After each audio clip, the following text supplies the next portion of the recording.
Bharatiya Janata party ने और NDA ने लोकसभा चुनाव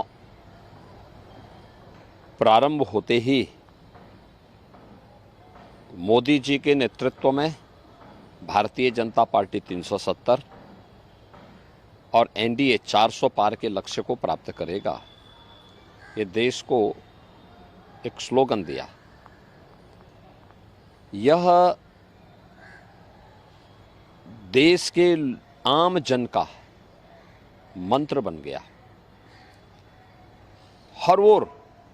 उत्तर, दक्षिण, पूरब, पश्चिम, जहां कहीं भी आप जाएंगे तो आपको एक ही नारा सुनाई देगा, एक ही स्वर आपको सुनाई देगा। आम जनमानस के मन में एक ही संकल्प दिखाई देगा और वह है कि फिर एक बार मोदी सरकार, अब की बार 400 पार। ये केवल अचानक नहीं है।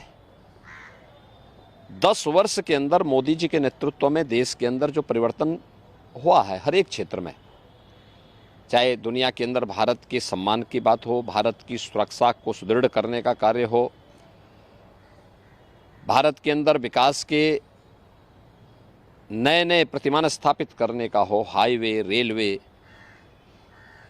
हाईवे में 2 लेन, 4 लेन, 6 लेन, 12 लेन के हाईवे, रेलवे में नमो वंदे भारत, अमृत भारत और नमो भारत की नई ट्रेन की मॉडर्न फैसिलिटी के साथ में, वर्ल्ड क्लास फैसिलिटी के साथ में जो सुविधाएं उपलब्ध हुई हैं, चाहे वह इस कार्य को आगे बढ़ाने का हो, 1 डिस्ट्रिक्ट 1 मेडिकल कॉलेज का हो, एम्स हो, IIT, IIM, triple IT, NIT, world class university, हर घर नल जैसी योजनाओं के माध्यम से विकास के जो नए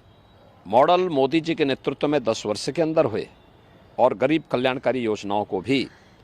जिस प्रभावी ढंग से जमीनी धरातल पर उतारने का काम हुआ है, गरीब को फ्री में राशन की सुविधा का लाभ, करोड़ों गरीबों को प्रतिवर्ष 5 लाख रुपए की मुफ्त स्वास्थ्य की सेवा उपलब्ध करवाने का कार्य, किसान को किसान सम्मान निधि का लाभ, हर घर में शौचालय के निर्माण का कार्य, स्वस्थ ईंधन के लिए एलपीजी के कनेक्शन 10 करोड़ से अधिक लोगों के घरों तक पहुंचाने का कार्य, भ्रष्टाचार मुक्त व्यवस्था के लिए डीबीटी और टेक्नोलॉजी का उपयोग करके आम जन तक शासन की योजना का सीधे पहुंच हो, इसको पहुंचाने का जो काम हुआ, विरासत भी और विकास भी, सुरक्षा भी और सम्मान भी, और सरकार की संवेदना गरीब कल्याणकारी योजनाओं के माध्यम से देखी जा सकती है, तो स्वाभाविक रूप से ये आवाज़ जनता की ओर से निकली और जनता ने ही इसको एक मंत्र बना करके आज आत्मसात किया है। और इसलिए हम कह सकते हैं कि 4 जून को जब परिणाम आएगा, भारतीय जनता पार्टी एनडीए 400 पार के लक्ष्य को प्राप्त करेगा।